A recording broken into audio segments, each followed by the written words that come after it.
ये है against the gods के सीजन 2 का नोवेल एक्सप्लेनेशन पार्ट 102। पिछले एपिसोड के लास्ट सीन में देखा था कि ये सिंघान का चेहरा बदसूरत हो जाता है। चारों एल्डर्स एक दूसरे को देखते हैं। उनकी आंखें शौक से भरी हुई थीं। एक ऐसा ऑरा जो मोनार्क्स को डर से कांपने पर मजबूर कर दे। इसका मतलब था कि इस इंसान की स्ट्रेंथ यकीनन उनके अपने सन मून डिवाइन हॉल के हेवनली मोनार्क से भी ज्यादा थी। अब आगे फ्रोजन क्लाउड की फेरीज आपस में फुसफुसाती हैं। ये हैं एसगार्ड मास्टर के टीचर। वो हैरानी से देखती रहती हैं, जबकि उस ब्लैक रोब वाले आदमी का जबरदस्त ऑरा बड़े बड़े मोनार्क्स को भी उनकी हद तक धकेल रहा था। उन्हें पहले से पता था कि युनचे का कोई रहस्यमयी मास्टर है। उसकी तेजी से बढ़ती ग्रोथ और हेवेन को चुनौती देने वाली मेडिकल स्किल साफ तौर पर उन्हीं से आई थी। लेकिन उनके सामने जो सच्चाई थी वो उनकी हर कल्पना से परे थी। ब्लैक रोब वाला बूढ़ा आदमी कहता है, तो तुम लोग हो जो मेरे चेले को मारने की कोशिश कर रहे हो। यह गायंग हल्का सा झुकता है और कहता है, डिस्टिंग्विश्ड वन, हम सन मून डिवाइन हॉल से हैं। कल आपके चेले ने हमारे 12 लोगों को मार डाला, जिनमें हमारे यंग मास्टर के 2 पर्सनल सर्वेंट्स भी शामिल थे। हम यहां इंसाफ मांगने आए हैं। हमें उम्मीद नहीं थी कि आप यहां होंगे और हमारा इरादा बेइज्जती करने का बिल्कुल नहीं है। आपके इस अनपैरेलल्ड ऑरा के साथ आप जरूर सही और गलत में फर्क कर सकते हैं और बुराई का साथ नहीं देंगे। ब्लैक रोब वाला बूढ़ा आदमी धीरे से हंसता है और कहता है, जो कोई भी मेरे चेले के हाथों मारा गया वो इसके लायक था। यह तुम्हारा सन मून डिवाइन हॉल है, जिसने बिना किसी वजह के इन औरतों के सेक्ट पर हमला किया। अगर कोई जुर्म है तो वो तुम्हारा है। यीशु पलटकर जवाब देता है, यह बकवास है। हमारे यंग मास्टर के पास फ्रोजन क्लाउड एसगार्ड के खिलाफ एक्शन लेने की पूरी वजह थी। युनचे एक बाहरी आदमी है जिसने हमारे 12 लोगों को मारा। इंसाफ मांगना बिल्कुल सही है। अपने चेले को बचाने के लिए आप सच को झुठला रहे हैं। यह गैंग एक हाथ उठाता है और कहता है, एल्डर येशी, बेइज्जती मत करो। वो मुड़कर कहता है, हमारा डिवाइन हॉल 10,000 सालों से प्रोफाउंड स्काई कॉन्टिनेंट की रक्षा कर रहा है। लोग हमें एक सेक्रेड ग्राउंड कहते हैं। हमारा आचरण बिल्कुल साफ है।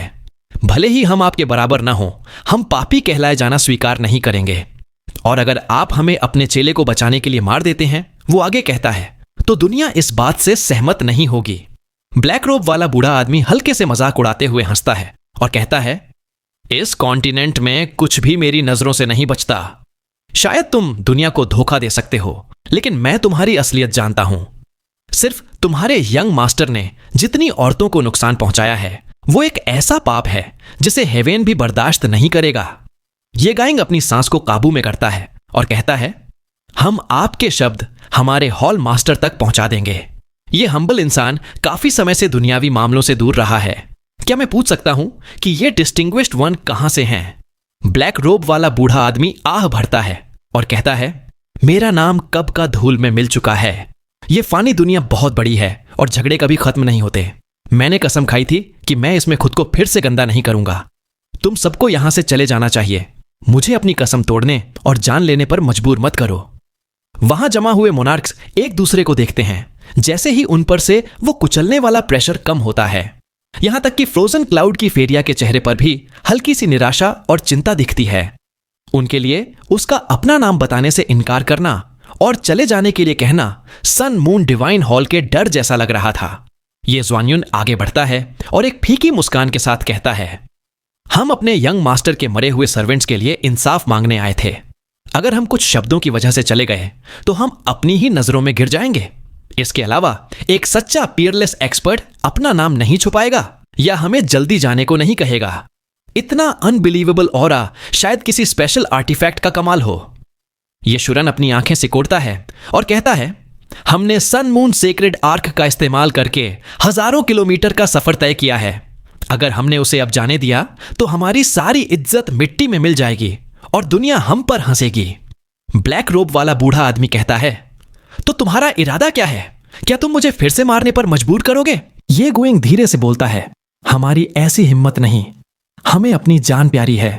आपका ऑरा सबसे महान है जो मैंने कभी देखा है और मुझे विश्वास है कि आप हम में से किसी को भी आसानी से मार सकते हैं। लेकिन हम एक सेक्रेड ग्राउंड हैं।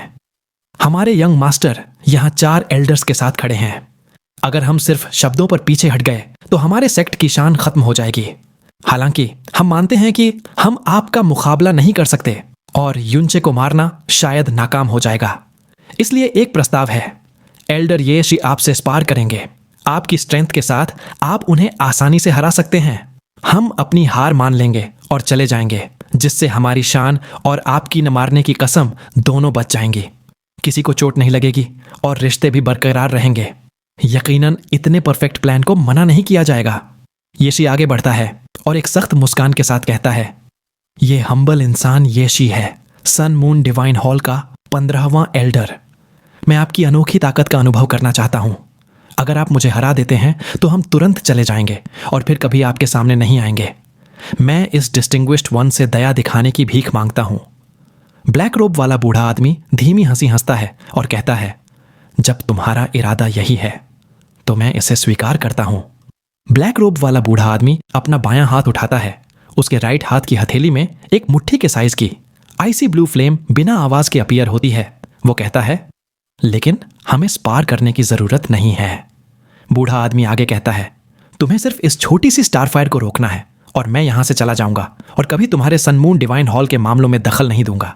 लेकिन अगर तुम ऐसा नहीं कर पाए तो तुम सबको यहां से जाना होगा और फिर कभी यहां घुसने की हिम्मत नहीं करनी होगी। वो फ्लेम उसकी हथेली पर झूम रही थी और उसकी शांत आवाज में एक जबरदस्त प्रेशर था। ये एक ऐसा ऑर्डर था जिसे मना नहीं किया जा सकता। येशी का दिल गुस्से से जल रहा था। वो ठंडी हंसी हंसता है। डिवाइन फिनिक्स सेक्ट का फिनिक्स गॉड भी, जो डिवाइन प्रोफाउंड रेल्म पर है, सन मून, डिवाइन हॉल के एक एल्डर को नीचा दिखाने की हिम्मत नहीं करेगा। इस तरह से बात करने के लिए तुम्हें डर नहीं लगता कि तुम्हारे शब्द तुम पर ही भारी पड़ जाएंगे। ब्लैक रोब वाला बूढ़ा आदमी बेपरवाही से हंसता है और अपना हाथ आगे बढ़ा देता है। वो आइसी ब्लू फ्लेम आराम से येशी की छाती की तरफ उड़ती है। वो बिना किसी प्रोफाउंड एनर्जी के वाइब्रेशन के चलती है, यहां तक कि नेचुरल एलिमेंट्स को भी डिस्टर्ब नहीं करती। उसका कोई एनर्जी ऑरा नहीं था। वो एक नॉर्मल फ्लेम जैसी लग रही थी। येशी की बेचैनी गायब हो जाती है। वो इस नतीजे पर पहुंचता है कि बूढ़ा आदमी ब्लफ कर रहा है, क्योंकि फिनिक्स गॉड के अलावा कोई भी बड़े मोनार्क्स को नहीं हरा सकता। एक गुस्से भरे एक्सप्रेशन के साथ वो फ्लेम की तरफ एक पाल्म मारता है। कांटेक्ट होने पर उसे कोई गर्मी महसूस नहीं होती और फ्लेम बिना किसी निशान के गायब हो जाती है। येशी जोर से हंसता है। वो कहता है, मुझे लगा तुम कोई बड़े आदमी हो, पर तुम तो बस एक जोकर निकले जो हाथ की सफाई दिखा रहा है। ये तो बहुत फनी है। वो अपने साथियों की तरफ मुड़ता है। यंग मास्टर, निंथ एल्डर, लगता है आज हम। इससे पहले कि वो आगे कुछ और कह पाता, उसकी आवाज रुक जाती है। वो देखता है कि ये सिंहान, ये गोइंग और बाकी सब उसे पूरे डर से देख रहे हैं। उनकी आंखें फटी की फटी रह जाती हैं और पुतलियां फैल जाती हैं। ये गोइंग बेचैनी से चिल्लाता है, तेरा हाथ, तेरा हाथ। येशी नीचे देखता है। उसका दायां हाथ गायब था। वो आइसी ब्लू फ्लेम उसके हाथ को जला नहीं रही थी, बल्कि उसे निगल रही थी। इंच दर इंच उसका हाथ गायब हो रहा था और फ्लेम उसके कंधे की तरफ फैल रही थी। कोई आवाज नहीं, कोई दर्द नहीं, कोई राख नहीं, सिर्फ एक अदृश्य डरावने शून्य में समा जाने का एहसास था। यह एक मोनार्क का पावरफुल शरीर था जिसे निगला जा रहा था। येशी चीखता है, पागलों की तरह अपनी प्रोफाउंड एनर्जी से फ्लेम को सप्रेस करने की कोशिश करता है, लेकिन उसकी पावर तुरंत निगल ली जाती है। फ्लेम अपनी आराम से चलने वाली स्पीड से आगे बढ़ती रहती है। वो रोता है, बचाओ, मुझे बचाओ। ये शुरान एक डीप पर्पल लॉन्ग स्वॉर्ड निकालता है और येशी का दायां हाथ काट देता है, लेकिन वो आइसी ब्लू फ्लेम्स छोटे छोटे गुच्छों में बंट जाती हैं और येशी के शरीर पर गिरती हैं। उसके हाथ, पैर और टोर्सो पर छेद बन जाते हैं जैसे ही चिंगारियां फैलती हैं और उसके शरीर को कुछ भी नहीं में बदल देती हैं। उसका पागलों की तरह छटपटाना फ्लेम को और तेजी से फैलने में मदद करता है। वहां मौजूद हर कोई, ओवरलॉर्ड से लेकर मोनार्क्स तक, शॉक और डर से जाम हो जाता है। ये गायंग ये शूरान पर चिल्लाता है, शूरान अपनी तलवार फेंक दो। ये शूरान नीचे देखता है। उसकी तलवार की नोक पर भी फ्लेम आ गई थी। तलवार तेजी से फ्लेम की पावर की वजह से गायब हो रही थी। जैसे ही वो हिचकिचाता है, फ्लेम ब्लेड पर तेजी से नीचे दौड़ती है। ये गायंग तेजी से उसके पास जाकर ये शूरान के हाथ पर मारता है, जिससे तलवार दूर जा गिरती है। वो चिल्लाता है, क्या तुझे मरना है? ठंडे पसीने से भीगा हुआ ये शूरान जवाब देता है, मैं निंथ एल्डर का शुक्रिया करता हूं मेरी जान बचाने के लिए। इस बीच येश गायब हो चुका था। उस पावरफुल मोनार्क का एक भी निशान नहीं बचा था। सन मून डिवाइन हॉल के मेंबर्स पत्थर बनकर खड़े थे। एक गहरी ठंडक उनके अंदर दौड़ जाती है। उन्होंने कभी ऐसी ताकत की कल्पना नहीं की थी जो एक मोनार्क को बिना लड़े गायब कर दे। ब्लैक रोब वाला बूढ़ा आदमी धीरे से आह भरता है। मैंने शुरू में सिर्फ एक सख्त चेतावनी देना चाहा था, लेकिन किसे पता था कि एक सेक्रेड ग्राउंड का एल्डर इस छोटी सी स्टारफायर के आगे अपनी जान गंवा देगा। सोचकर भी अजीब लगता है कि इस प्रोफाउंड स्काई कॉन्टिनेंट का प्रोफाउंड लेवल इस हद तक गिर गया है। उसके शब्दों में निराशा थी, जैसे वो कह रहा हो कि वो जानता था कि वो कमजोर हैं, पर इतने कमजोर नहीं। वो फिर से आह भरता है, अपना हाथ आगे बढ़ाते हुए कहता है, क्योंकि मैंने किसी और को न मारने की अपनी कसम तोड़ दी है, तो तुम सब भी यहीं रुक जाओ। उसकी हथेली पर एक और वैसी ही आइसी ब्लू फ्लेम का गुच्छा अपीयर होता है। ये वाला पहले वाले से 2 गुने से भी बड़ा था। ये देखते ही बचे हुए 3 डिवाइन मून एल्डर्स के रोंगटे खड़े हो जाते हैं। ये सिंहन पीछे हटता है। उसका पिछला घमंड अब डर के मारे पीले रंग में बदल चुका था। ये गाय घबरा जाता है। वो हकलाते हुए कहता है, सी सीनियर, प्लीज रुकिए, हम अभी यहां से चले जाएंगे। उसने अभी अभी एक मिड स्टेज मोनार्क अपने ही सन मून डिवाइन हॉल के एक एल्डर को एक छोटी सी फ्लेम से आराम से राख में बदलते हुए देखा था। यह ताकत इतनी डरावनी थी कि यह उनके ज्ञान और कल्पना से बिल्कुल परे थी। एक मोनार्क को इतनी आसानी से मिटाना यह तो 4 सेक्रेड ग्राउंड्स के लीडर भी नहीं कर सकते थे। बूढ़े आदमी ने उन्हें जाने के लिए इसलिए नहीं कहा था कि वो डरता था, बल्कि साफ साफ उन्हें बेकार समझने की वजह से। ब्लैक रोब वाला बूढ़ा आदमी गुस्से से कहता है। उसकी हथेली में आइसी ब्लू फ्लेम झूमती है। मैंने तुम्हें जाने दिया, लेकिन तुमने जानबूझकर मुझे मेरी 10,000 साल की न मारने की कसम तोड़ने पर उकसाया। अब तुम जाना चाहते हो? इतनी आसानी से नहीं। 10,000 साल की कसम का जिक्र भीड़ में एक और झटका भेजता है। इस बूढ़े आदमी की उम्र 10,000 साल से भी ज्यादा है। यह गाय घुटनों पर आ जाता है। उसकी आवाज में घबराहट थी। सीनियर, अपने गुस्से को शांत कीजिए। हम कभी आपको नाराज करने की हिम्मत नहीं करेंगे। एल्डर येशी इसलिए मरा क्योंकि वो काबिल नहीं था। इसका इल्जाम आप पर नहीं लगाया जा सकता। मैं वादा करता हूं, हमारा सन मून डिवाइन हॉल आपसे कोई हिसाब नहीं मांगेगा और आपके चेले के साथ जो भी दुश्मनी है उसे सुलझा लिया जाएगा। अपनी जिंदगी में पहली बार ये पावरफुल मोनार्क्स असली मौत के साए में अपनी जान की भीख मांग रहे थे।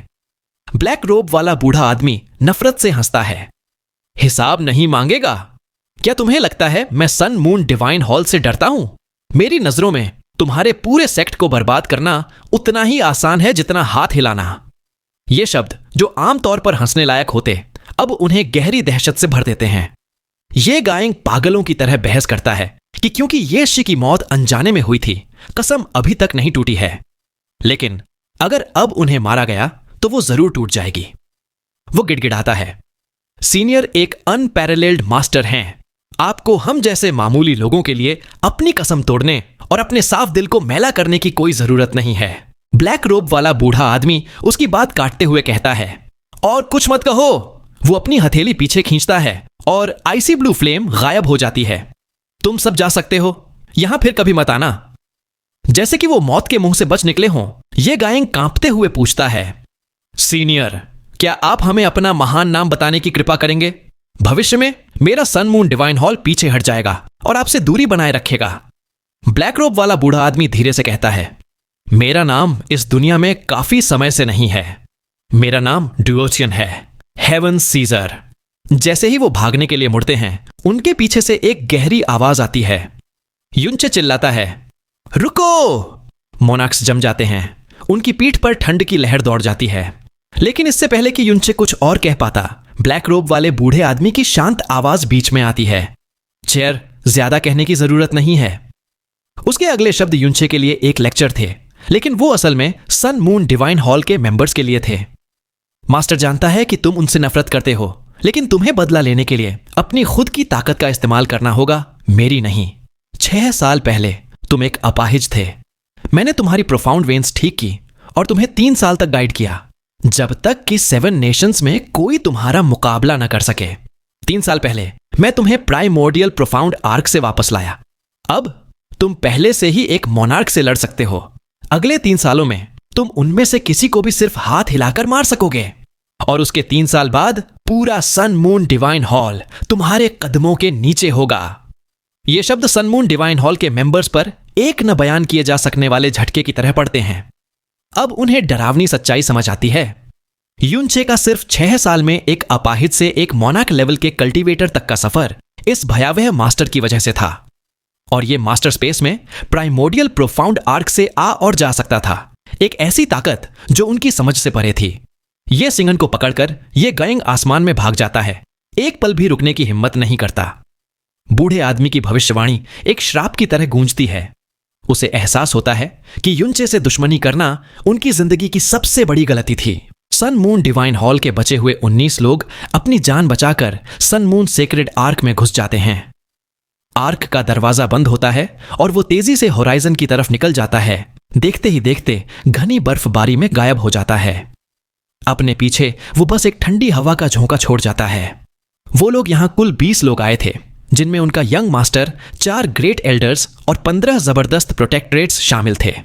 उन्हें लगा था कि यह लाइनअप जरूरत से कहीं ज्यादा है, लेकिन वो युनचे का बाल भी बांका नहीं कर पाए। उल्टा अपना एक ग्रेट एल्डर घुमा बैठे और तब तक डर के मारे दुम दबाकर भागते रहे जब तक सन मून सेक्रेड आर्क कई 100 किलोमीटर दूर नहीं चला गया। फ्रोजन क्लाउड असगार्ड की एक औरत कहती है, वो चले गए, आखिरकार वो चले गए। एक मोनार्क का वो दबदबे वाला ऑरा गायब हो चुका था और आसपास का माहौल वापस नॉर्मल हो गया था।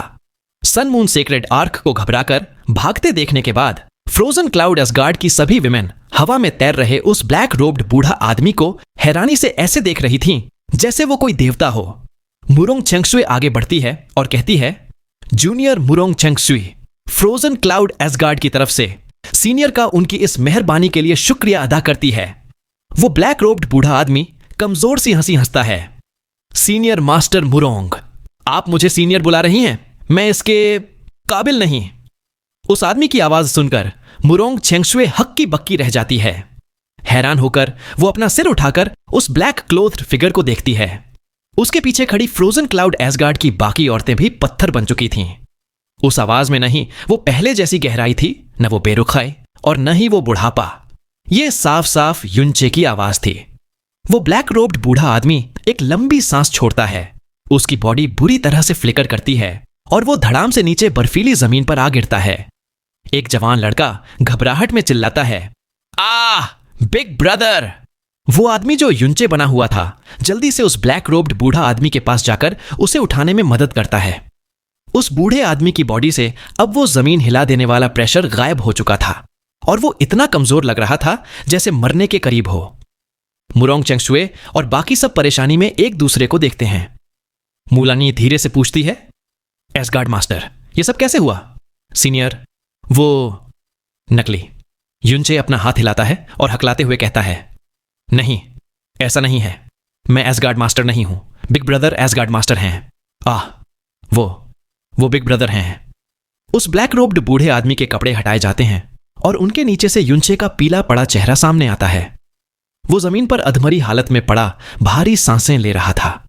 उसने एक सुकून भरे एक्सप्रेशन के साथ अपनी आंखें बंद कर लीं। युनचे हंसता है, बहुत बढ़िया, मेरा ड्रैगन सोल काफी देर तक टिक गया। ह्यूं। उसकी आवाज कमजोर थी, लेकिन थी उसी की। जो युनचे उसकी मदद कर रहा था उसकी आवाज अनजान थी।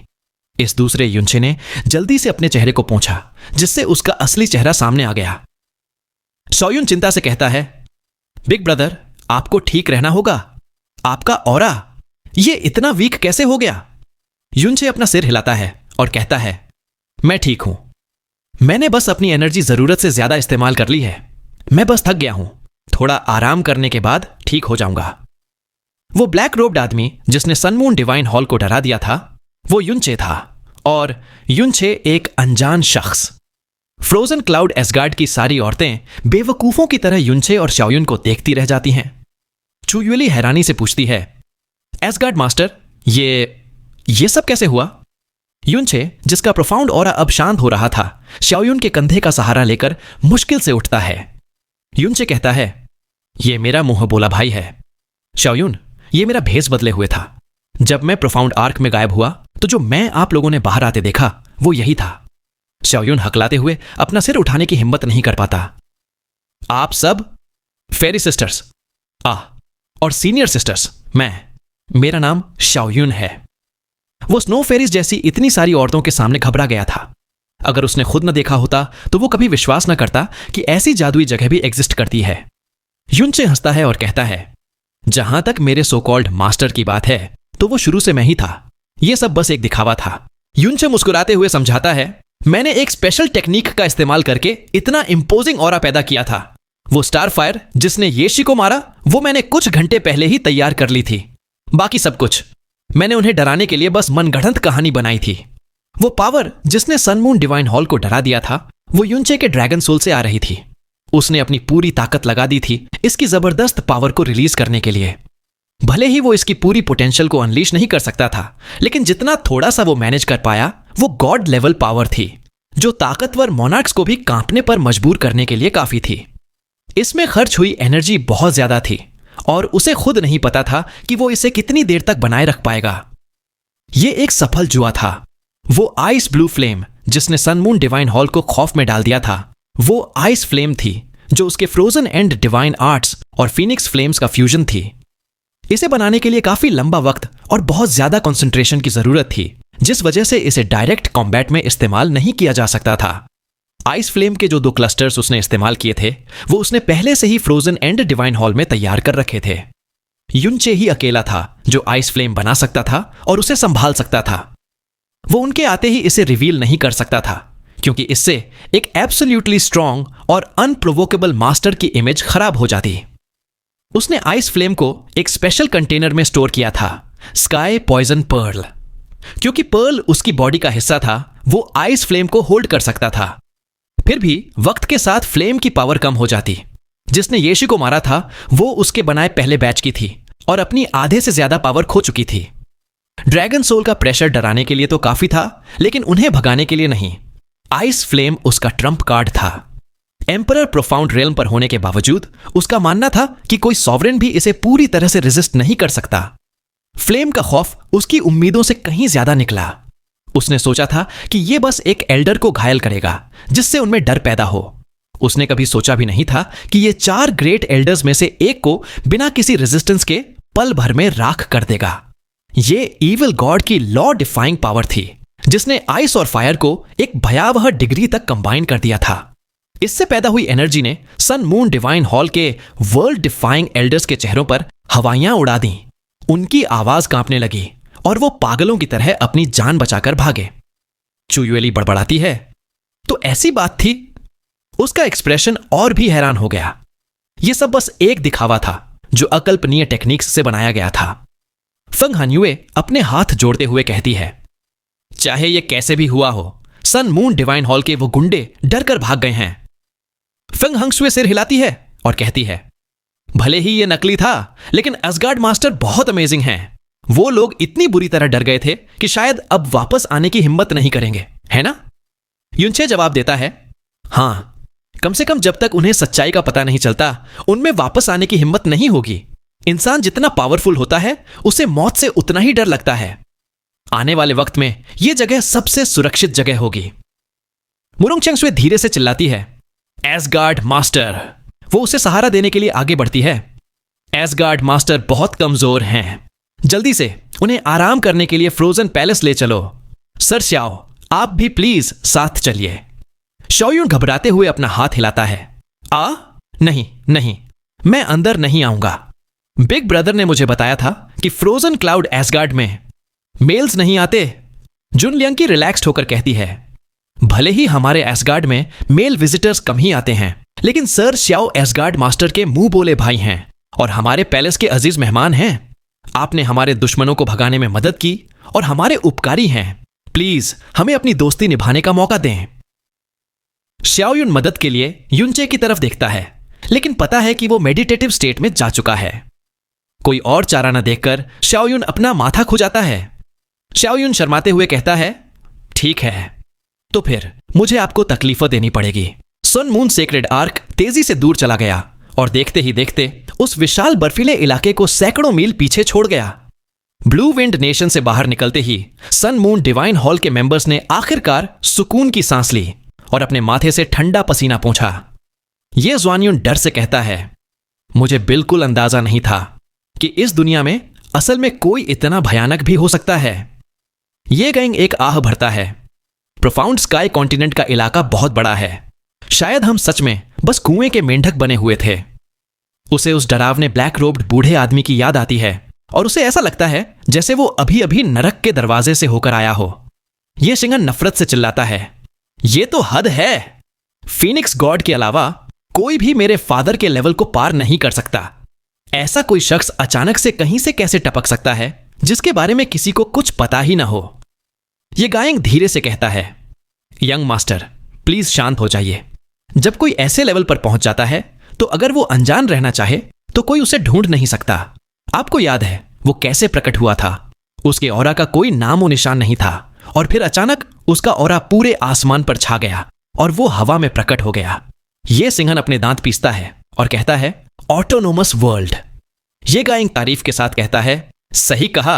हम जैसे मोनार्क्स स्टोरेज के लिए स्पेस बना सकते हैं, लेकिन एक सुप्रीम रियल्म का शख्स स्पेस को कंट्रोल करके अपनी खुद की एक छोटी सी दुनिया बना सकता है। मुझे लगा था कि उस लेवल के प्रैक्टिशनर्स अब खत्म हो चुके हैं। सोचा नहीं था कि मैं खुद एक को देख लूंगा।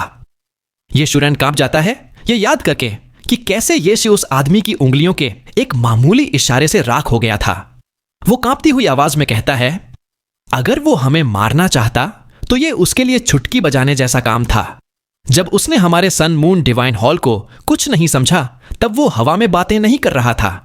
अगर वो हमें एक मिसाल की तरह इस्तेमाल नहीं करना चाहता तो हम आज जिंदा नहीं होते। वो ये सिंघान को देखता है और बचे हुए डर के साथ कहता है, अगर यंग मास्टर मार दिए जाते तो हम मरकर भी इसकी भरपाई नहीं कर पाते। ये गायक गहरी सांस लेता है।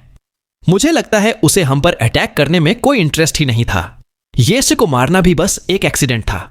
मुझे शक तो था कि युनचे के पीछे किसी का हाथ है, लेकिन मैंने कभी नहीं सोचा था कि वो कोई इतना डरावना होगा। ये ज़्वान्युन चिंता से पूछता है, लॉर्ड हेवनली मोनार्क को येसी की मौत का तुरंत पता चल जाएगा, हम उन्हें क्या जवाब देंगे? ये गायक जवाब देता है, हम डिटेल में सब कुछ रिपोर्ट करेंगे। उस आदमी ने खुद को दुओतियन बताया। उसने 10,000 साल का जिक्र किया, इसलिए शायद वो उतने ही पुराने जमाने का कोई ओल्ड मॉन्स्टर है। हो सकता है लॉर्ड हेवनली मोनार्क इस नाम को हमारे पूर्वजों से मिली यादों से पहचानते हों।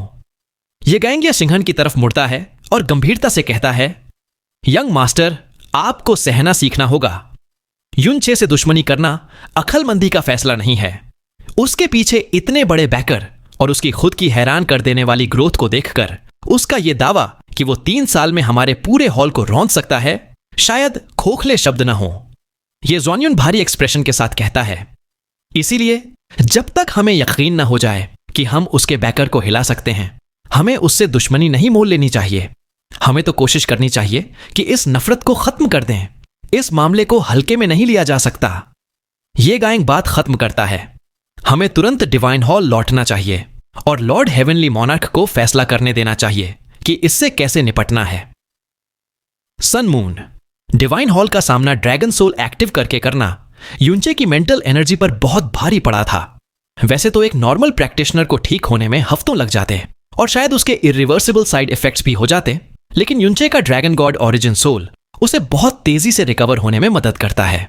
इसके बावजूद वो अपनी मेडिटेशन से सीधा दोपहर में ही जागा। एक जवान लड़की हैरानी से चिल्लाती है, आह असगार्ड मास्टर, आप आखिरकार उठ गए। सीनियर सिस्टर्स, असगार्ड मास्टर जाग गए हैं। युनचे अपनी आंखें खोलता है और देखता है कि सफेद कपड़ों में एक खूबसूरत जवान लड़की उसके ठंडे बेड के पास खड़ी है। उसके गाल खुशी से लाल हैं। वीडियो को लाइक और हाइप करके चैनल को सब्सक्राइब करके हमारी छोटी सी फैमिली का हिस्सा बन जाइए। साथ ही जिनसे कल तक का इंतजार नहीं हो रहा वो मेंबरशिप लेकर कल का वीडियो आज ही देख पाएंगे।